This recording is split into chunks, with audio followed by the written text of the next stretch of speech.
राजस्थान के एक पुराने गांव में विक्रम नाम का लोहार रहता था। वह अपनी मेहनत और कारीगरी के लिए पूरे गांव में मशहूर था। लोहे से तरह तरह के औजार और सामान बनाने में उसकी कुशलता का जवाब नहीं था।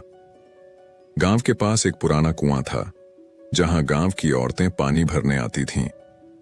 उसी कुएं पर अक्सर मधुबाला नाम की एक सुंदर लड़की भी आती, जो गांव की सबसे खूबसूरत और चुलबुली लड़की मानी जाती थी। उसकी हंसी और मासूमियत ने विक्रम का ध्यान खींच लिया था और धीरे धीरे उनकी निगाहों के बीच एक अनकहा प्रेम पनपने लगा। एक दिन जब विक्रम अपने काम में व्यस्त था, अचानक पूरे गांव में शाही सेना के आगमन की खबर फैली। उस दिन गांव में एक शाही पालकी आकर रुकी। यह राजकुमारी मृगनयनी की पालकी थी, जो अपने राज्य से इस गांव की सैर के लिए आई थी। राजकुमारी ने पहली बार गांव की सादगी और वहां के लोगों की सरलता देखी, जो उसे बहुत भा गई। अपनी सैर के दौरान जब वह उसी कुएं के पास पहुंची, तो उसने विक्रम को उसके लोहार के काम में डूबा हुआ देखा। उसकी लगन और मेहनत ने राजकुमारी को मोहित कर दिया और वह उसकी ओर आकर्षित होने लगी। कुछ दिनों बाद राजकुमारी ने बहाने से विक्रम से बात करना शुरू कर दिया और धीरे धीरे उसे विक्रम से प्रेम हो गया।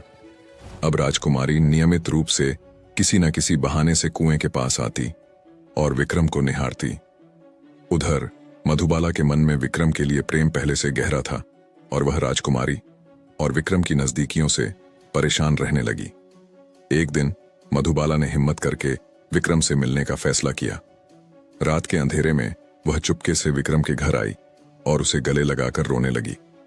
विक्रम उसकी हालत देखकर बेचैन हो गया, लेकिन उसे समझ नहीं आ रहा था कि इस प्रेम त्रिकोण में वह किसे चुने। एक ओर उसका पहला प्रेम मधुबाला थी, जो हर हाल में उसके साथ थी, और दूसरी ओर राजकुमारी मृगनयनी थी, जिसने अपनी शाही जिंदगी छोड़कर उसकी ओर प्रेम का इजहार किया था।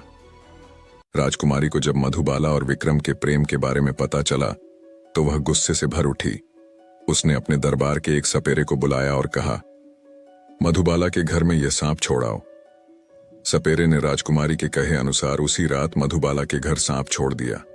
उसी समय विक्रम भी वहां आ पहुंचा था और सांप को देखते ही उसने उसे मार डाला। उसे समझ में आ गया कि यह राजकुमारी की चाल थी। गुस्से में विक्रम ने राजकुमारी से कहा, यदि तुम मुझसे सच्चा प्रेम करती हो तो अपने शाही जीवन का त्याग कर मेरे साथ आ जाओ। राजकुमारी ने उसकी चुनौती स्वीकार की और उसके साथ एक साधारण जीवन जीने का निर्णय कर लिया। अब दोनों ने गांव छोड़ दिया और दूसरे गांव जाकर बस गए। विक्रम ने राजकुमारी को साधारण जीवन जीने का तरीका सिखाया और मिट्टी के घड़े बनाने में उसकी मदद की। राजकुमारी ने अपने प्रेम के खातिर हर कठिनाई को सहर्ष स्वीकार किया। कुछ समय बाद मधुबाला भी विक्रम के बिना नहीं रह पाई और विक्रम और राजकुमारी के पास चली गई। तीनों ने अपने बीच की कड़वाहट और जलन को मिटाकर एक साथ जीवन बिताने का निश्चय किया।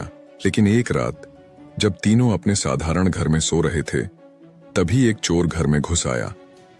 मधुबाला ने हल्की आवाजें सुनकर चोर को देख लिया और तुरंत विक्रम को जगा दिया।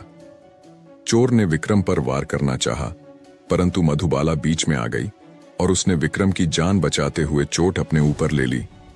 चोर वहां से भाग गया, लेकिन विक्रम मधुबाला के इस साहस को देखकर भावुक हो गया।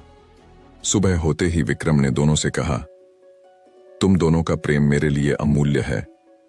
मैं किसी एक को नहीं चुन सकता, क्योंकि तुम दोनों ही मेरे जीवन का हिस्सा हो। इस प्रकार विक्रम ने दोनों से विवाह किया और तीनों ने मिलकर जीवन में सुख, दुख, प्रेम और साथ का अद्वितीय संगम बना लिया। अगर आपको यह स्टोरी अच्छी लगी हो तो प्लीज हमारे चैनल को सब्सक्राइब करें और कमेंट में बताएं किस टॉपिक पर वीडियो बनाएं। कोई अच्छी स्टोरी सजेशन दे। धन्यवाद and subscribe my channel crazy story.